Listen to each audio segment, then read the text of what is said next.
no aceptaremos la exclusión de nuestro pueblo de ese derecho. Mr. Gorbachev, tear down this wall.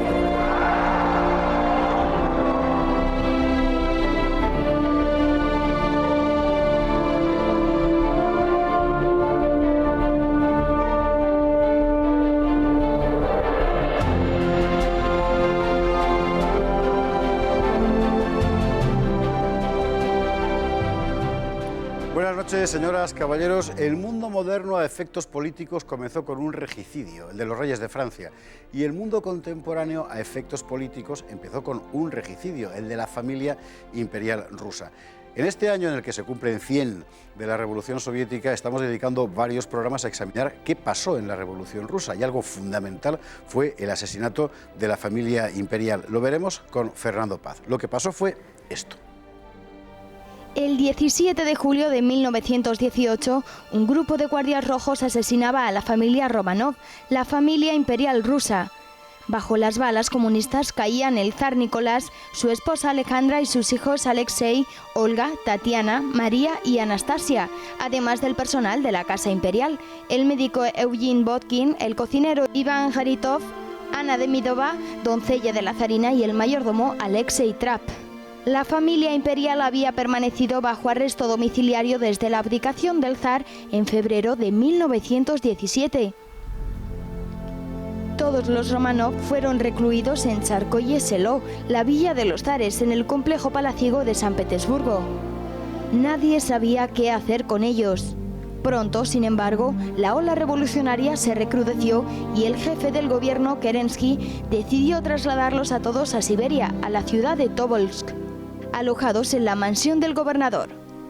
Cuando los bolcheviques llegaron al poder, se planteó someter a juicio a los Romanov. La primavera siguiente, la familia fue trasladada a Ekaterinsburgo, en los Urales.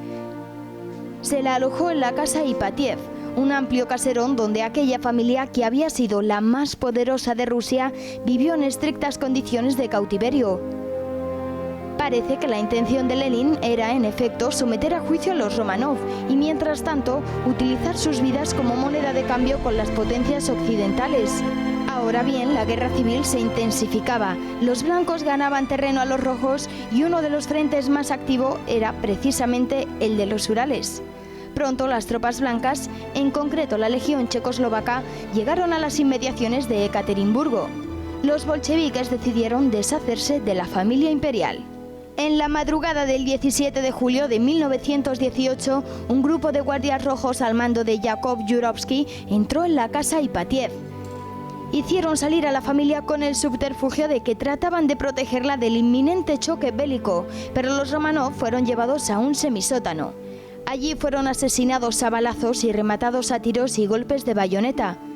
La responsabilidad de los crímenes recae sobre Lenin y Yakov Sverdlov.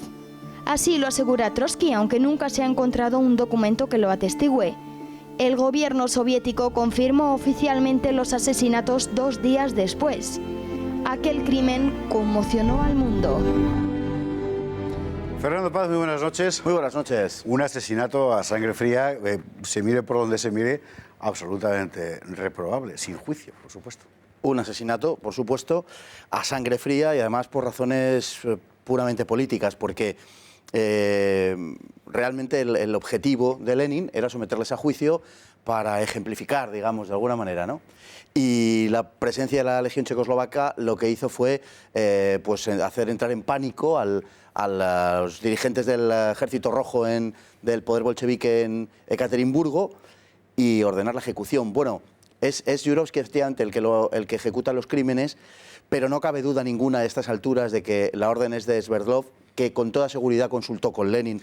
Sverdlov, que era un revolucionario de primera hora, sí, y absoluto, iba a decir secuaz, y seguramente es la palabra, de Lenin. Absoluto. Era uña y carne, en fin. Absoluto, completamente. Sí, era un hombre que en fin, había tenido problemas ya de pequeño con su familia y tal, por razones de su confesión judía, eso es, de su confesión judía, y al final él había acabado encontrando pues una nueva fe, que era el comunismo, a la que se entregó sin reserva de ningún tipo, y que fue el que da la orden y el responsable. Obviamente es Lenin, que es el que manda en todo esto, pero es Sverdlov el que... Por cierto, que digamos que anecdóticamente Ekaterimburgo, Sí. entre el año 24 y el año 91, recibiría el nombre de su verdugo. La ciudad cambió de nombre por Sverdlovsk. Y Sí, todavía hoy el oblast, o sea, la provincia, digamos, Se en la llama que así. está Ekaterimburgo, se llama así, con el nombre del asesino. Sverdlovsk, es verdad. Hay que recordar, Nicolás II, el zar, abdica voluntariamente, bueno, tampoco tenía más remedio porque se había quedado solo, pero Sí. pacíficamente. Nadie presta resistencia a la revolución, digamos, liberal de febrero. Él no trata de levantar a nadie contra el gobierno de Kerensky, es decir, que por así decir está colaborando con el nuevo poder. Y el problema es que el nuevo poder no sabe qué hacer con él. Sí, tal cual. Y lo van mandando de un lugar para otro. Es decir, lo tienen guarnecido, lo tienen casi secuestrado, pero con una cierta libertad de movimientos en principio. Y ese régimen de reclusión, según va pasando el tiempo, y particularmente a partir de octubre, se va haciendo cada vez más, más oneroso, más complicado y más difícil para la familia real y para los que le acompañan, ¿no? El zar, desde luego, puede estimarse históricamente que sea culpable o no de Sí. determinadas cosas, pero es un tema aparte porque no se le juzgó. Lo que sí es cierto es que no opuso ninguna resistencia a entregar el poder a aquellos que luego acabarían siendo responsables de su desaparición, salvando las distancias, pero hay paralelismos históricos en cuanto a la falta de generosidad de aquellos que han recibido de una forma gratuita el poder. Es un poco lo que sucede, digo que salvando distancias inmensas, con la monarquía también, el año 31 en España, cuando el rey cede el poder gratuitamente y le dan 24 horas para salir, porque si no... E incluso se le prohíbe entrar después en España, el gobierno republicano del 31, efectivamente. El contexto es el de la guerra civil rusa. El otro día veíamos aquí aquella complicadísima guerra civil y cómo hay un momento en el que los blancos están a punto de doblar el brazo de los rojos, pero su fragmentación absolutamente caótica lo impide. Mucho debía de ser el miedo de los que estaban en aquel momento manteniendo el frente en Ekaterimburgo, sobre todo el miedo a lo que fueran a hacer con ellos, claro. Claro, porque tengamos en cuenta que la característica de los ejércitos blancos, y no solamente los ejércitos como reflejo de lo que era la zona, digamos, era la fragmentación y la división. Los rojos, los bolcheviques, y decimos rojos sin ningún carácter peyorativo, Ellos se denominaban así, claro. efectivamente, temían que los blancos encontrasen una figura por encima de ellos o que de entre ellos saliese alguna figura que fuese un aglutinante de su causa. Y sin duda ninguna temían que los Romanov se convirtiesen en eso, por supuesto. Claro. Sí, sí, entraron en pánico por esta razón con toda seguridad. Por eso los matan absolutamente a todos e incluso van a buscar después a los que se han escapado y varios efectivamente caen. El gobierno soviético tarda 48 horas en contarlo, pero lo cuenta y por así decirlo exhibe. Sí, claro, claro. Para los bolcheviques, de algún modo, de un modo simbólico, si queremos, el asesinato de los Romanov, el asesinato de las 4 niñas y del Zarevich, es una ruptura de la que ya no hay vuelta atrás. Es evidente que después de esto no cabe pensar en que se vaya a llegar a ningún tipo de acuerdo ni nada parecido. Y es también un mensaje de su propia radicalidad, también hacia fuera de la Unión Soviética, de lo que luego será la Unión Soviética. Claro, por dar detalles, ya, en fin, siento que sean morbosos, pero es lo que hay que contar. Sacan de allí los cadáveres, los llevan a un bosque, los rocían antes con ácido para dificultar en fin, que alguien los reconozca, un lugar, por supuesto, secreto para evitar que haya peregrinaciones, y allí permanecen durante años y años y años y años. Así es, hasta que finalmente son identificados. Pero es evidente que los bolcheviques, por decirlo de alguna manera, tienen mala conciencia acerca de esto y no quieren que esto se sepa en sus detalles más morbosos, pues tienen un gran sentido de la propaganda, siempre lo han tenido, y por eso la casa Ignatieff será arrasada por completo, no quedará de ella nada. Por cierto, que quien estaba al frente de esto era un tal Boris Yeltsin, que era natural de Ekaterimburgo. En 1977 terminó con los últimos restos del lugar en el que habían desaparecido los Romanov. Y enfrente de la casa Ipatiev se eleva una iglesia, también en tiempos de Yeltsin, la iglesia de la sangre se llama. Sí, señor. ¿Verdad? Que sirve en principio como lugar de peregrinación de los que van allí a rendir homenaje a la familia de los zares, que fue canonizada por la Iglesia Ortodoxa. Eso es. Por haber muerto en defensa de la fe cristiana, aunque, si no recuerdo mal, del personal de servicio que muere junto con la familia imperial, hay un luterano y un católico, si no recuerdo mal. Así es, así es. Pero, sin embargo, son canonizados igual por el... Bueno, lógicamente por la defensa al final de las defensas del cristianismo, más que nada, y a lo mejor no tanto por lo que representaban, que también, porque eran profundamente creyentes, esto hay que decirlo, sino por aquellos a quienes se oponían. Quienes se oponían tenían el designio expreso de ser anticristianos y, por tanto, la Iglesia Ortodoxa no tiene que forzar demasiado las cosas para considerarle verdaderos, por lo menos mártires de la causa, claro. Hay que recordar que hasta que empieza la Segunda Guerra Mundial y Stalin ve que necesita reavivar al pueblo, que no quiere morir por él, la religión está perseguida muy acerbamente y solo con la Segunda Guerra Mundial empieza a tomar un poco de aire la Iglesia Ortodoxa de nuevo en Rusia. Cae el comunismo y es rehabilitada la memoria, muy pocos años después, la memoria de la familia imperial. Además, con una rapidez asombrosa. Sí, porque era un tabú en Rusia. Durante mucho tiempo no se pudo hablar de eso y, de hecho, la primera investigación, digamos, con un carácter más serio sobre el asunto, se encarga en tiempos de Gorbachov.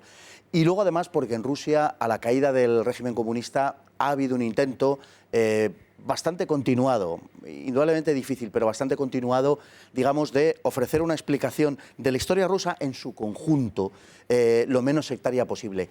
De hecho, para ser justos, hay que decir que ya en tiempos de la Unión Soviética, por ejemplo, Stalin se permitió reivindicar a Iván el Terrible, sí, y no por las semejanzas, digamos, entre los métodos de gobierno de uno y otro, sino porque estimaba, creo que con acierto, que Iván el Terrible había sido el que había metido en cintura a los nobles rusos, a los boyardos, y aquel que había permitido que sobre esa primacía del poder monárquico sobre la nobleza empezase a cimentarse el poder y bueno, la propia existencia del Estado público del Estado. Eso es. Entonces ha habido, digamos, esa tendencia ha existido un poco siempre, también con el proceso que podemos llamar de nacionalización del comunismo que representa el estalinismo, y en consecuencia, bueno, pues inevitablemente quienes hoy rigen los destinos de Rusia se consideran herederos, digamos, de ambas tradiciones, si se puede denominar así, y no tienen excesivo empacho en manifestarlo.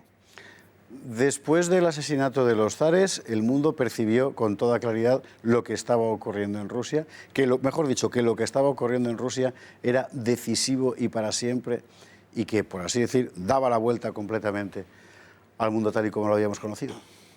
Sí, indudablemente digamos que los espíritus más avisados, sí. Hubo mucha gente, una parte de la población incluso ilustrada, una parte de la intelectualidad, que percibió el cambio, pero que lo interpretó de un modo absolutamente distorsionado, también hay que decirlo. Lo que produjo el asesinato del zar, y lo que produjo el asesinato no solamente del zar, sino de los sectores ilustrados, de una parte de la burguesía y desde luego la aristocracia rusa, fue un pánico generalizado en Europa.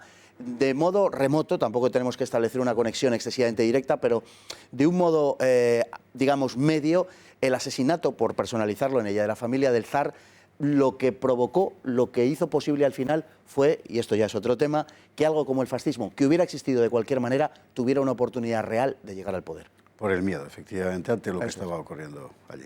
Fernando Paz, muchísimas gracias. Un placer. Hemos de hablar mucho más de la Revolución Rusa, porque, insisto, fue determinante para todo lo que vino después, pero eso será en sucesivos programas de Tiempos Modernos en Intereconomía. Muchísimas gracias a todos por estar ahí.